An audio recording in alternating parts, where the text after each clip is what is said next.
voudrais comparer la cuisine et le langage. Si je lis un texte, c'est comme si je faisais un plat réchauffé. Si je parle spontanément, c'est comme si je préparais moi-même le plat. Pas simplement en prenant une boîte ou un surgelé et puis le faisant réchauffer. Mais c'est tout le problème.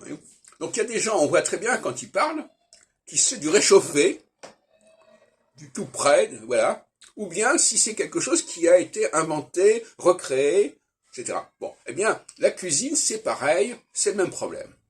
Hein. Donc, il faut dire les choses comme elles sont.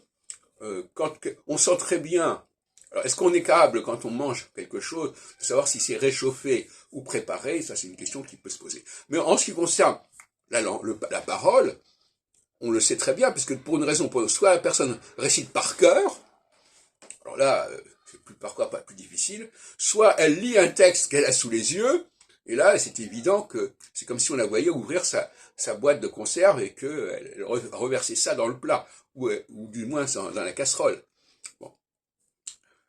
De la même façon, il est évident que si je vais au restaurant et que je consomme quelque chose, je suis dans une position passive.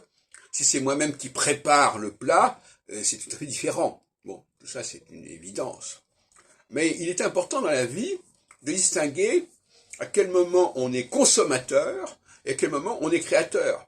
Dans le domaine musical, par exemple, je suis désolé de le dire, mais les gens qui vont écouter un concert, ils sont des consommateurs.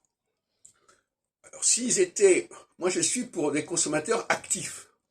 C'est-à-dire que je pense que le créateur ne doit pas tout faire tout seul, ne doit pas donner tout sur un plateau. Il doit laisser du travail à faire au récepteur. Ça c'est fondamental.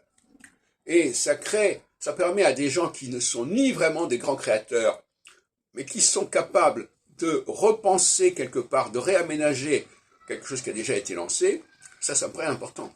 De la même façon qu'en astrologie, il y a l'astrologue qui est capable le vrai astrologue qui est capable d'annoncer un changement de phase, pas un changement dans la journée, un changement de phase fondamental qui va durer sur des années.